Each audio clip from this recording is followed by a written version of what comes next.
Yes, yes, yes. Oh, you know what that sound means. Time for In the Paddock F1. Greeny and the Cheese. Round 21 of the 2024 F1 season has us reached South America. As our trip down the Americas is complete for the 3 weeks, we're back in Sao Paulo for the 51st time, the Brazilian Grand Prix. Sao Paulo, home to over 30 million people in that metro area. I hate to get stuck in one of those traffic jams. Sao Paulo's also around there. That's some serious traffic. Serious traffic. Sao Paulo is also known for its museums, art galleries, and architecture. It is also the birthplace of former F1 drivers Felipe Massa, Rubens Barrichello, and of course world champions Emerson Fittipaldi and the legend Ayrton Senna. This ain't no travel show. This is an F1 show. We're racing the Autodromo Jose Carlos Pace, otherwise known as Interlagos. 2.67 miles, 15 corners, 2 DRS zones. You give it the full beans for about 59% of your lap. Oh, in Interlagos, there's always something wild happening. Boy, did it happen this weekend. In Brazil, did you know this, Michael? In Brazil, this time of year, it rains 1 of every 3 days. Rain this weekend. Oh, the rains came, and as the rains come, things get crazy.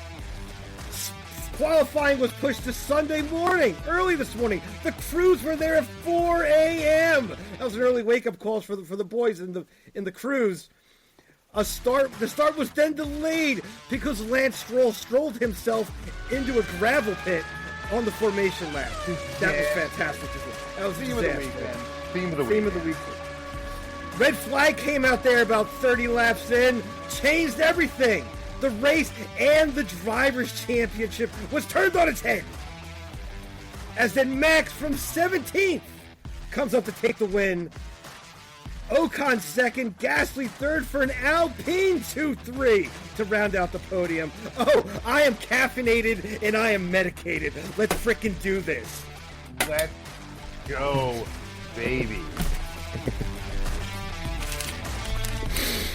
You didn't even ask me what the best food is in Sao Paulo. So we'll hit it up then. Let's hear it. I guess it's not the same without the introduction. But if you're in Brazil, especially in Sao Paulo, you got to get a hot dog. But it's not an ordinary hot dog. They slice it, they fill it with cheese, and then they pile mashed potatoes all over it. I think you'd like it. Oh, hell yes. I think you'd like that. Oh, hell yes. I think you'd like that at 2 o'clock in the morning. It's not your average soubrette, sir. I'll take that shit right now. Told you I'm medicated and caffeinated, so. Right on. Greedy the Cheese in the Paddock F1. Returned triple header, the end of the triple header, and we thought I think each one was wilder than the next. Apexing here with this wild, wet weekend, canceling qualifying yesterday. I can't remember the last time we've had quali canceled like that. I mean, outside of the storms, the Italian GP last season, but probably like Spa a few years ago. Quali was definitely cut short. They could definitely shut it down like a couple minutes into it or whatever. So, wild one indeed. Vegas had a hard time catching up and getting everything on the board as far as that's concerned. So, moving up the race, it still rained during the race. It rained heavy, it rained light. No traction, no grip, a red flag, cold tires coming out. People on the lawn like it's Lollapalooza. It was just... It was wild. It was a crazy day, but P.S. Max Verstappen comes out on top. Good thing he did. Keeps Red Bull alive, at least in the top 3, or trying to go for second in the Constructors. Haven't had a team, I believe, since 82 or 83, not finish in the top 2. Not finish in the top 2 in the Constructors and win the Drivers' Championship. So it's been a while. I think Keke Rosberg, who won one race, I believe, in 1982 and wins wins the championship. So that's where we're at, and it looks like Max Verstappen is the champ. It looks like we're done. Yeah, I think it looks over. like we're done here. It's over. It looks like Max is going home and taking it. Lando screws himself, shoots himself in the foot. How are you feeling about the 2024 season being virtually over? Especially with Lando Norris had every opportunity here to take it, to take this race, take it home, keep Max. I mean, it looks like to me Max would have at least podium all the way back in 17th. Obviously, I'm sure as a Lando fan, you were extremely hopeful going into today that Lando's going to win and Max isn't going to get any points. You know, the opposite. You were definitely hoping so. The exact opposite, but pretty opposite. As Max wins and gets 26 points because he also gets the fastest lap. Yeah. Suck on that. Yeah. And then Norris finished 6th. Yep. So definitely some separation for the first time in a while. I think it's something. Max. I think it was like 18. I think it was like 18 points or something like that he picked up. It's over now. Lando had to maintain points. It's every up single to time. What is it?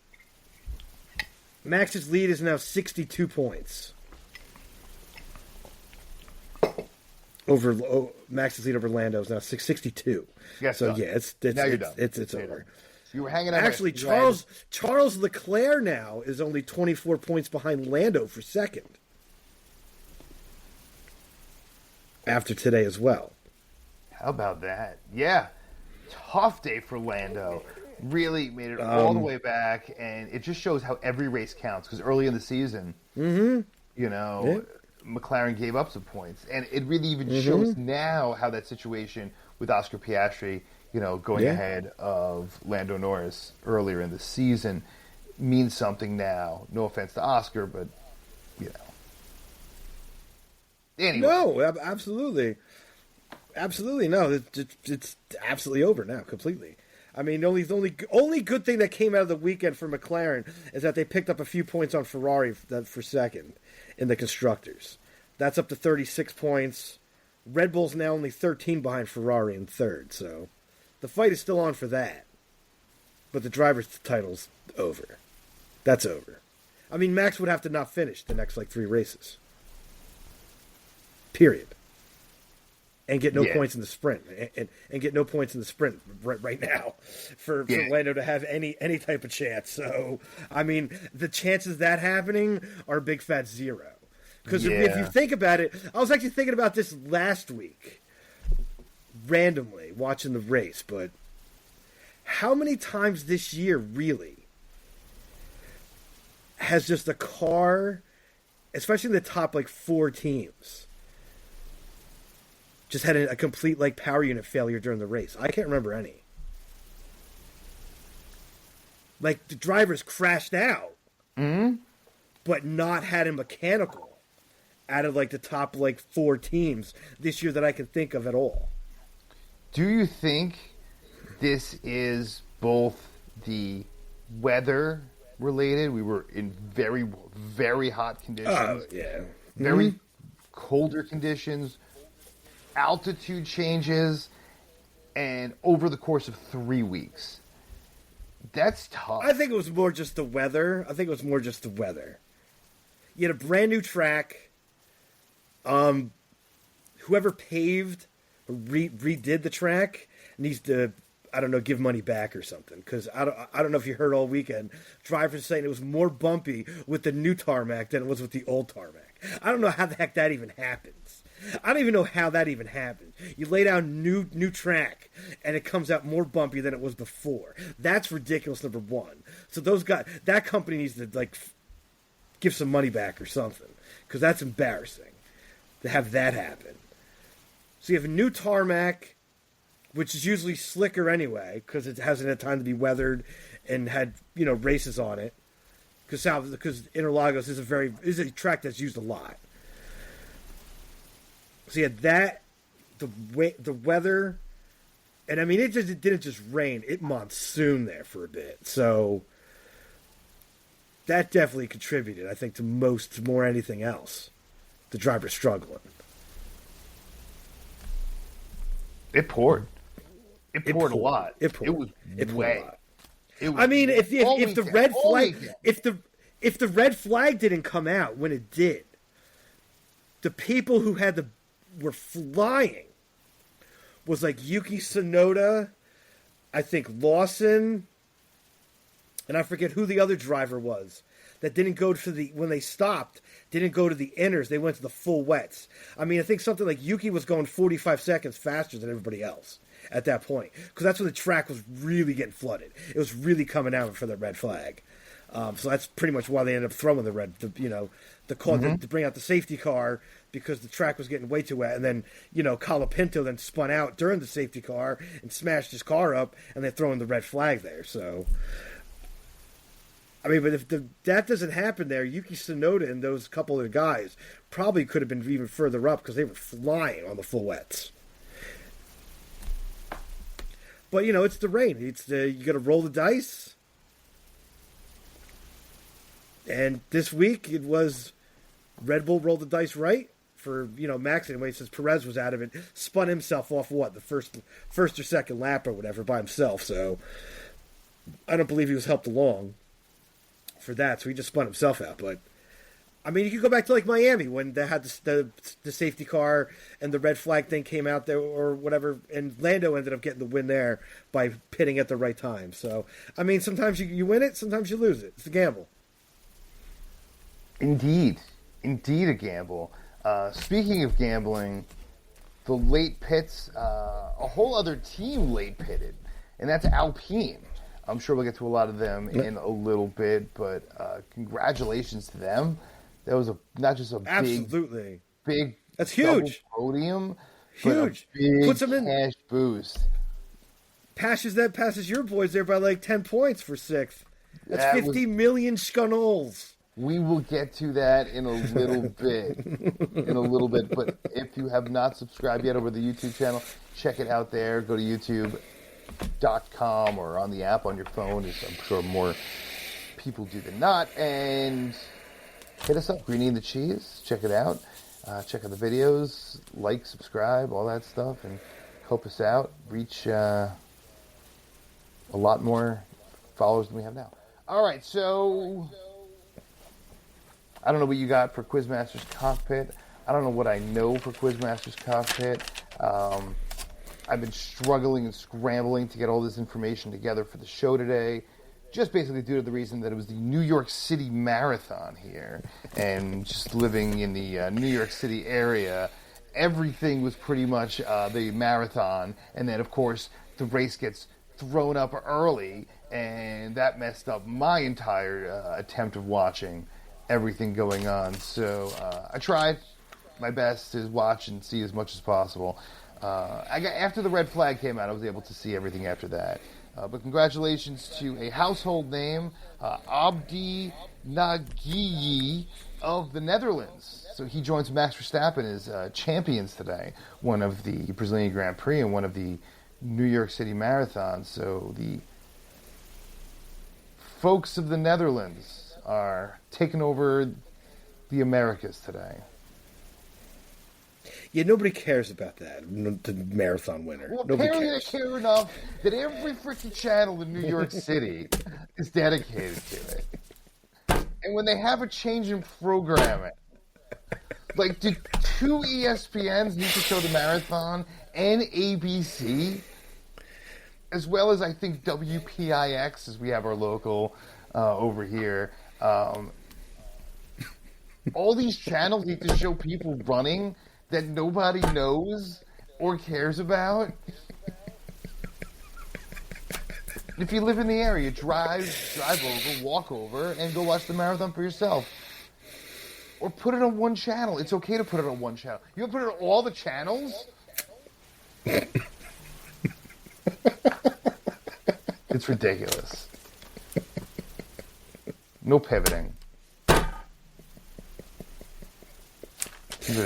Nobody cares. No excuses. I tried to absorb as much as I possibly could about the race today. I was better off just potentially going there to the race today. But we did not have time for that. what we do have time for is one time around the track. 3 sectors. 3 questions. I thought I knew everything, and now I'm blanking. Feels like the SAT is coming up here. We should have a Quizmaster's Cockpit show. Do like 10 laps, 30 questions. Got to get the music and all that stuff and see what I get. Even rehash old questions and see if I remember any of them, which the teacher already gave me the answer, but I'm sure I'll still screw it up. We'll have some time in the offseason. But for now...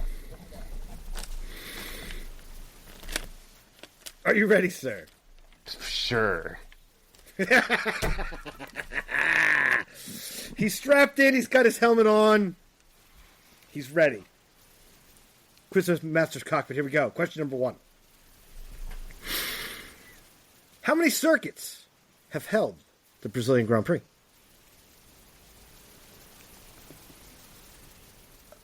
We have Interlagos. Is it just 2? That is correct. It's just 2. Yes. Interlagos and Jacarepaguá. Never pronounced it. Or however the heck you pronounce it. I'm sure I'm pronouncing that absolutely incorrectly. But I gave it an attempt, so you got to give me kudos for that. Jacarepaguá.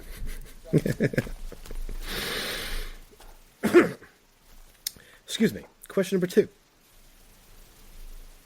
Who has the most wins at Interlagos? Ooh. Is it Prost? That is correct. Ooh. It's been a while. For 6 wins. It's been a while. Now I'm sweating. Like I just put up 2 purple sectors. Here it comes. Sector 3. When was the last time 2 French drivers finished on the podium? As happened today with Esteban Ocon and Pierre Gasly. Who the heck is even? When's the last time 2 French drivers finished on the podium? That's a great question. I'm stumped. I actually gave the answer during the broadcast. I told you I had a choppy-ass broadcast. I didn't get to watch anything at the end. It's like at the end. As soon as the race was over, I had to go back to the beginning to try to piece together whatever I missed at the begining. I don't know what the hell was going on. I knew Max started 17th.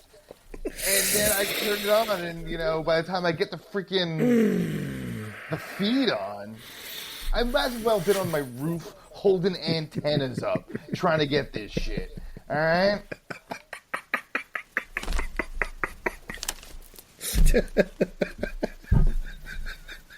Did you have the same problem for this race last year, too? I don't remember. Maybe. You definitely had something with the New York Marathon. The New York City Marathon in Brazil, I think it is. We might just have to go to Brazil next year and broadcast live. I think we're heading that direction. That's the only way I'll get to watch it. I'll just come out. Hey, if I can get a cheese potato, nobody cares about the New York City Marathon. And yes, I apologize to cut off your hot dog there. I know you don't have it on every channel out there. No, I don't know the answer. 2013. No. 1997 Spanish Grand Prix. Panis and Alesi were on the podium. Congratulations. Viva La France. That's a long-ass time. That's a long-ass time. That's a long-ass time. You're graduating high school, my friend. As soon as you say anything with 19. Whenever I whenever I'm out in public with my kids, and now they're a little older too, but whenever I'm out in public and I see someone who I haven't seen in a while, especially like old friends, and I'll be like, oh my God, I'll talk, I'll be like, oh, these are my kids, yada yada, and one of them inevitably looks at that person and is like, oh, did you know my dad in the 1900s? And like they say it so seriously. because for them it's the 1900s, and nothing will make you feel more old than when someone refers to you as stuff from the 1900s. But I digress. Crashed out just like everyone else did today, so I don't feel too bad. Crashed out in the final segment. No grip. Absolutely smashed the wall. All right. So that means you're a loser, sir. Let's get into it. So that'll bring us to the losers. Sergio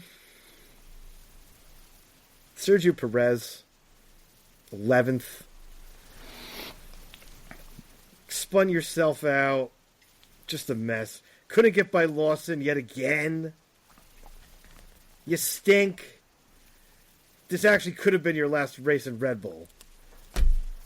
Because you might get replaced by the time we get to Las Vegas. So, yeah, Perez, definitely a loser.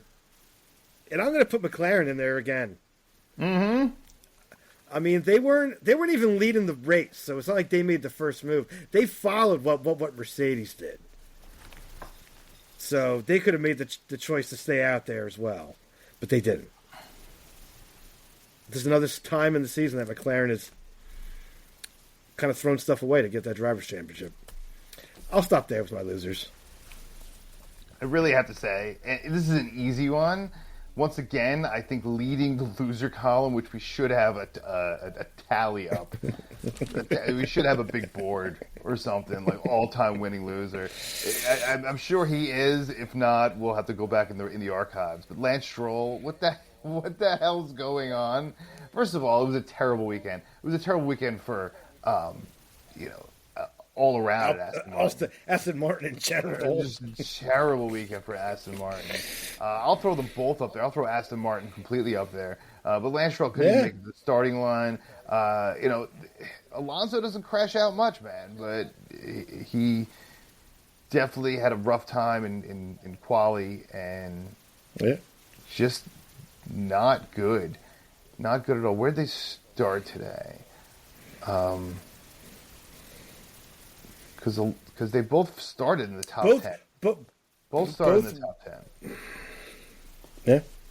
And both just disastrous days. So definitely have to give it up to them being terrible. And I mean, I know Carlos Sainz locked up completely and crashed out, but it's not like he had a good weekend at all, especially coming after the back-to-back weekends that Ferrari came off of. I think Ferrari as a whole is just losers this weekend. After monster points, making up so much ground, and then getting all the way there, passing Red Bull, and now losing ground to Red Bull all of a sudden. You're going in the opposite. You're going the wrong way. You're going the wrong way. Right? As John Candy said to Steve Martin in Planes, Trades, and Automobiles. Now you're showing your age with that movie. You're going against the traffic. You want to go with the traffic. Showing your age with that one. And you lost some ground. What's next? You're going to bust out the Raisinets? Raisinets. That's like 20 years before that. Maybe 30 years. If you heard it through the grapevine. So those are my losers. Those are my losers. You got winners? I got winners. Got to give it to Max Verstappen, 17th to 1st. Yeah? That's his best jump ever. Red Bull made the right call. You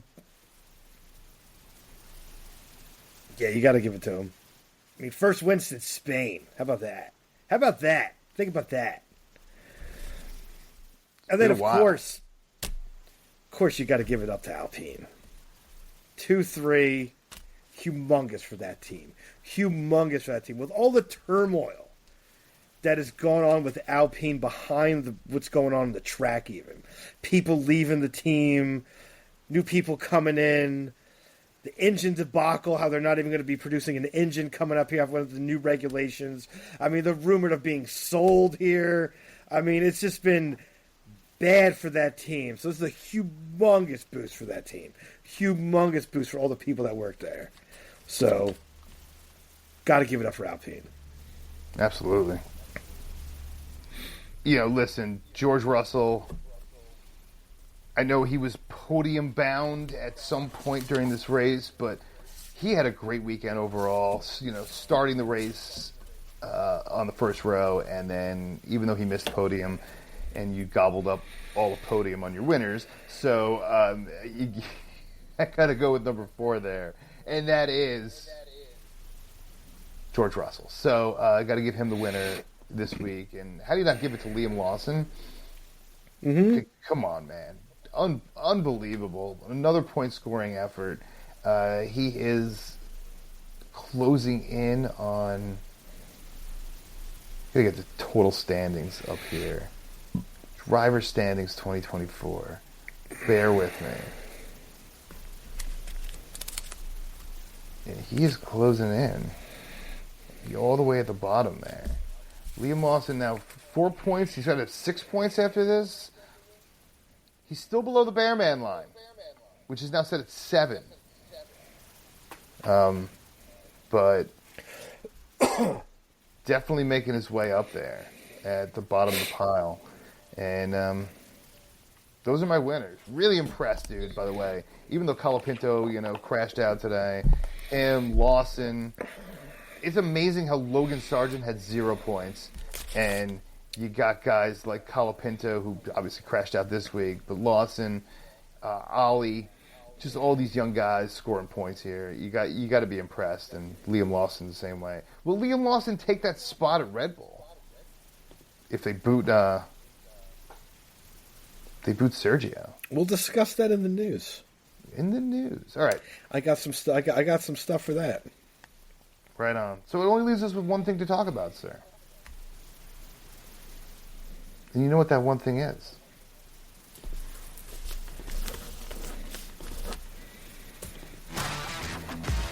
That's not that. it. That's not it. Once again, audio. Shaky at best. We need a better producer in here. Why is my audio not playing? Why is my audio not playing? Someone's going to get fired. Well, you know what it sounds like as a listener to the show. So somebody's got to get slapped in Brazil. I was going to give it to Lance Stroll, but you kind of stole my thunder there. You can still give it to Stroll. That was a freaking disaster. It was a disaster on a disaster weekend. That guy should just wake up in the morning and slap himself. For 2 reasons. A, you should slap yourself that you're not dreaming of the life that your daddy gave you that you woke up to. Number 1. Number 2, you should freaking slap yourself because you're an F1 driver every day. So, you get to wake up to do that every single day of the year. I don't know. You should slap yourself every day. But specifically, I could talk about this all week, dude. Go. Please. I could talk about... By all means. Let it rip. It's just... He strolled himself into the gravel pit. It's not... He strolled himself, That's like when kids came up a couple years ago with yeet. You're going to yeet yourself, like throw, You stroll yourself. Forget about yeet. We should get that in the Webster's dictionary. It's one thing after another, with Lance Stroll. Yeah. You look where he's at in the driver's standings. Now he, with Ocon and Gasly, I believe this is current. I know the race just finished, but he is now officially below Gasly at Alpine. He's a point in front of Esteban Ocon. He might finish 14th. And Alonso is definitely going to finish 9th. So think about that separation of teammates. It's going to be 5 places. It's not as bad as Max and Perez. It's... That's 7. So neither of them should be in Formula One. Well, no. We have never, ever, ever had We've had some 1-7s, but we've never had a driver, which it's inevitable Max Verstappen's going to win. We've never had a driver who won whose teammate finished worse than 7th. I think it was a couple times they finished 7th. Yeah. Throughout history. Maybe 2 or 3 times. But to finish 8th never happened. So you want to make history, and he's raced every race. All right, so I just want to look at it from that perspective, where he has raced in every single weekend. Yeah, 21 of them, mind you, too. 21 of them, 150 points, I believe. 151. Probably is by now. 151, I think, is the total. Yeah. Which it was the same as last week, so it really wouldn't matter if I'm looking at current standings anyway. So, and did he scored 1. He got 1 point. He got 1 point in the sprint race. Perez. He finished 8th. I think so. I think he finished did he finish? I'm not sure. I think he finished 8th. Did he? You can look that up. But as you're looking that up, yeah, it's disgusting. This nepotism shit really has to end in this sport. It never will. Nepotism will live forever. But, what are you going to do? The guy with the money is putting his kid up there. And who obviously doesn't belong there. And he get hurt, and terribly hurt. Perez did finish 8th. Yeah, so we got 1 point. 1 point. Woo. It's a Bronx cheer. What? He got 1 point. While Max scored 31 this weekend. For the weekend. So, there you go. You stink. Teammate outscored you by 30 on the weekend alone. Max scored 6 more points than Lance Stroll has. 7 more points than Lance Stroll has all season. This weekend. Yeah. Yeah. That is, how do we say? Not that one either.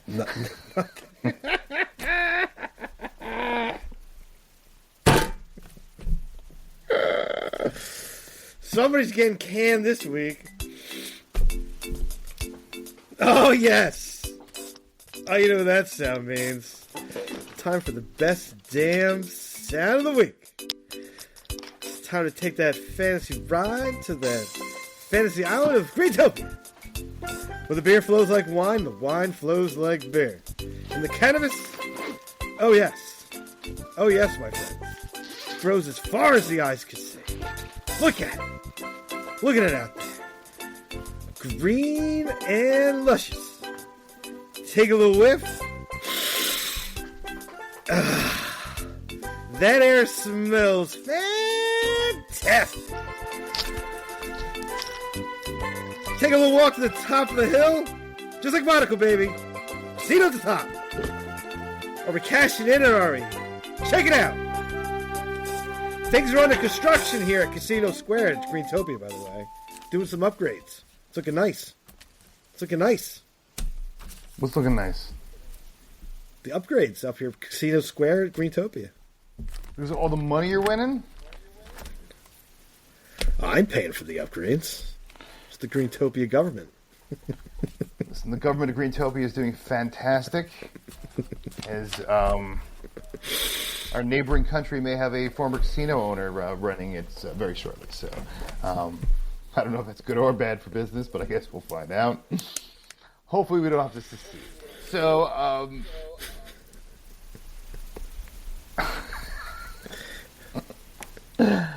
right. I got to call shenanigans first and foremost here.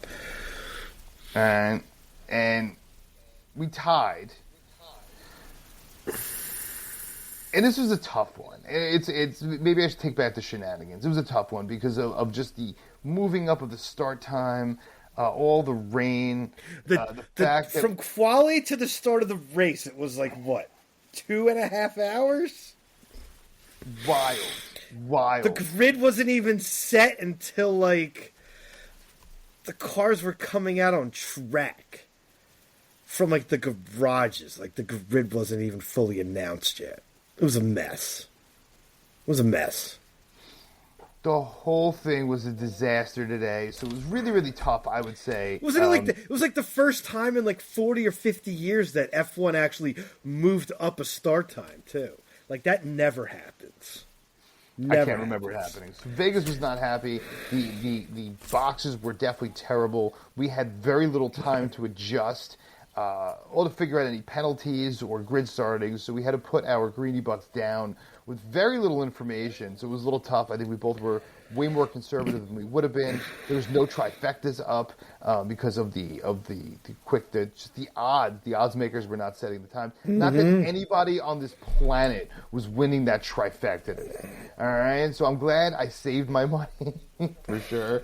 But I set my picks in, and then what do? You pick the same picks I do. That was a crap board, dude.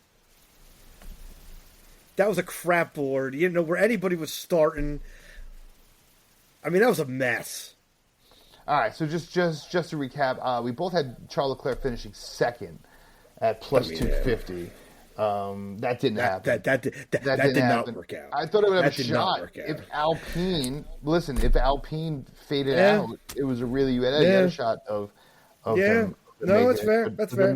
Max charged, Lando falling apart, and a little unforeseen. I thought it was going to be Lando, Leclerc, and I didn't even know who I was thinking for third because it didn't matter because we didn't have the trifecta in place. There was no best for the trifecta because Vegas was just caught off guard. Vegas was caught with their pants down with this whole thing. We both had Pierre Gasly in the top 10 plus 200. We should have had Pierre Gasly on podium for God knows how much. I don't know. Was ridiculous. Hold on, let me go to the videotape, see if I even have it saved here.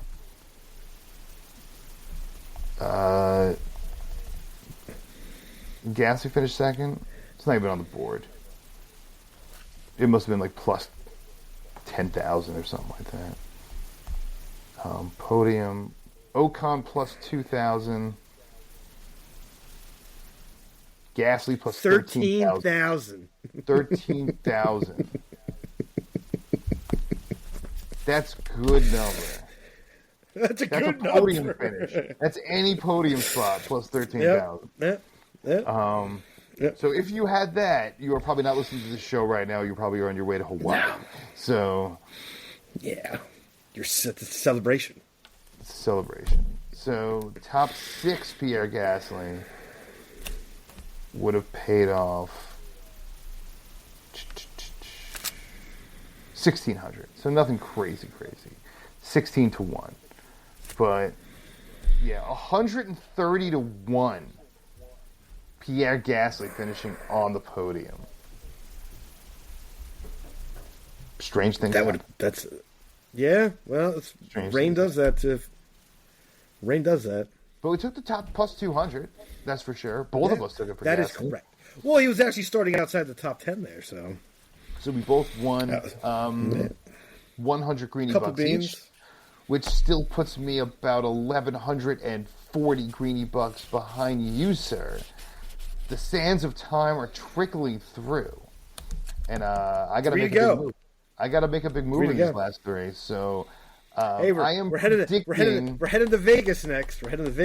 So I am predicting a big win coming up for Team Greenie. Big win. You'll see. All right, sir. With all that in the books, there's only one thing to get to, and that is. In the news.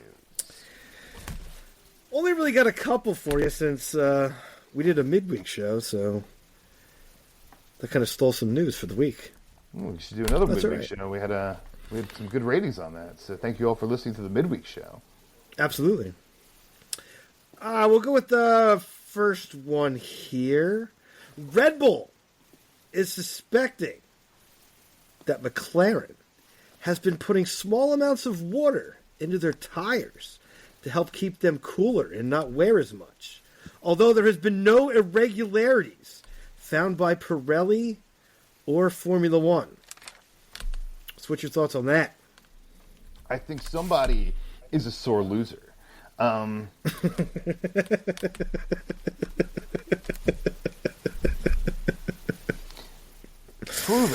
Prove it. Stop accusing people of stuff without proof. Show up with proof. Show up with proof. Yeah. I think, it's like playing the game of Clue. You don't just start the game of Clue and be like Colonel Mustard in the kitchen. In the library with the candlestick. With the candlestick. You play the game for a while. You get some clues. You figure it out. You present evidence. Like, kids know this. So where's your evidence of it? It's like Deflategate, if those of you who follow the NFL. Like, when they accused Tom Brady of deflating the football because you get a better grip.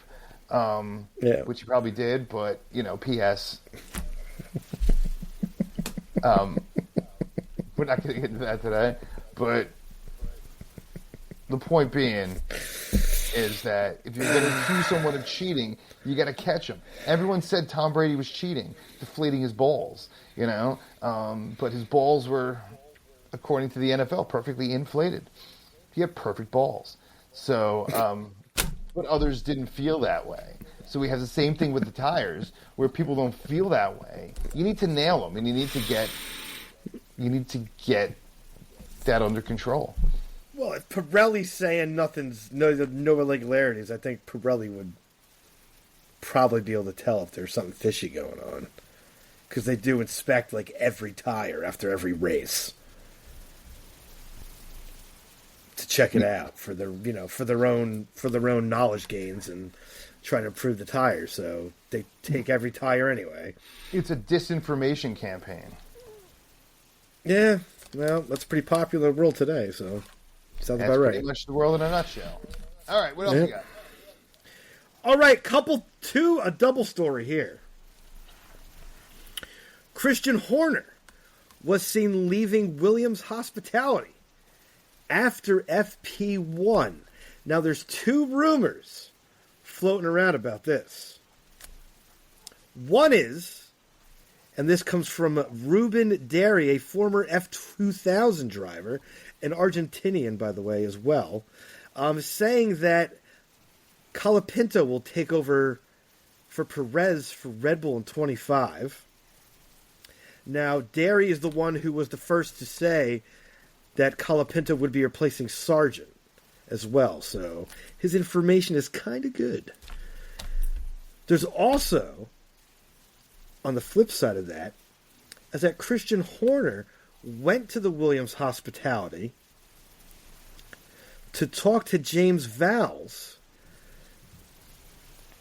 about getting Carlos Sainz into the second Red Bull seat. How about that? Obviously, in the Red Bull, what they need to do going forward is have people who have won, preferably in the last year. Perez is not one of those people, and Carlos Sainz is. Carlos Sainz is, I guess, signed to Williams, but anything can happen. We still have plenty of time. And when you're talking about the division of Formula One, right, you have 4 teams, really 5 teams. You're going to count Aston Martin now, for sure, with all the money they're spending. On one end of the spectrum, and you have 5 teams on the other end of the spectrum.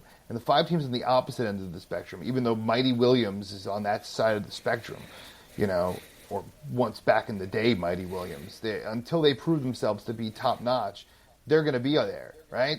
And it's a minor league system. In many ways, it's the minor league system within Formula One. Those teams. Yeah. And they're going to pick off the best drivers they can to drive for the top 4 or 5 teams, right? So it's just a never-ending battle there. And I really feel the way Formula One is structured, the top 8 to 10 drivers should be driving in the top 4 to 5 teams.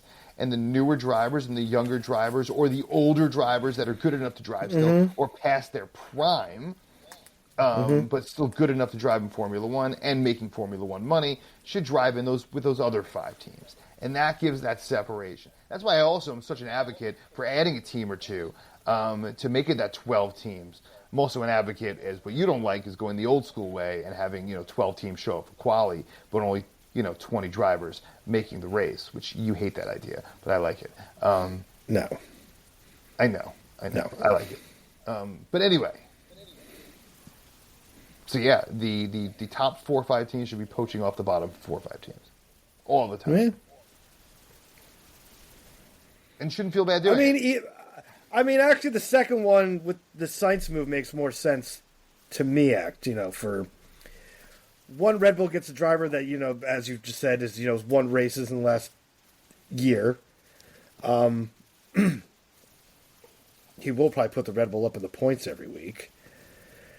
Oh, he'll do a much better job. He's more of a veteran driver than going with Colapinto as a new driver. I mean, Red Bull's gone down that way before, putting a young driver next to Max, and that just hasn't worked out either. When they did it with Pierre Gasly and then Albon, and they both, could have handled the pressure there.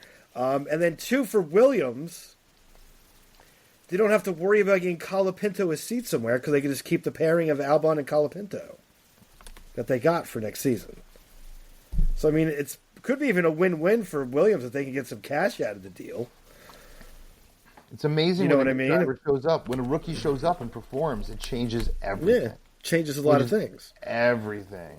And Logan James Sargent, how bad James does he Vowles look now?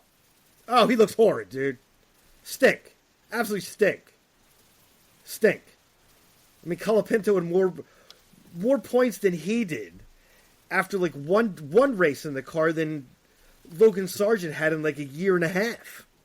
Everyone has scored points except for the Sauber team and Logan Sargent. Yeah. Everyone has scored a point that has raced at all in Formula One this season. Logan Sargent had what, a point for his entire year and a half? One? He had 0 this year, so I don't know what he had last year. I think he had a point last year. I think he finished 10th once. So he had a point.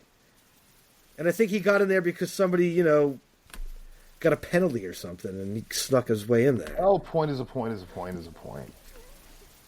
But, I mean, he's got 1 point. Colapinto had that after a race. 1. Logan Sargent, 1 point. Yeah. Colapinto had that his first race. So, yeah. Shows how bad he stinks. Stink. That's why I got fired. Yep.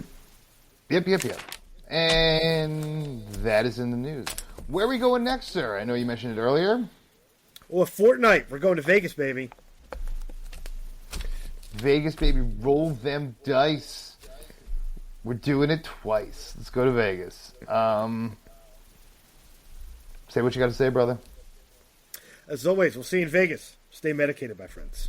And I'm sure we'll bring you a couple of shows before that. We'll have some in the news updates and all kinds of stuff between now and next week. So stick around. Check us out on YouTube. Email the pod in the paddock USA@gmail.com. In the paddock USA@gmail.com. We'll see y'all soon. Peace.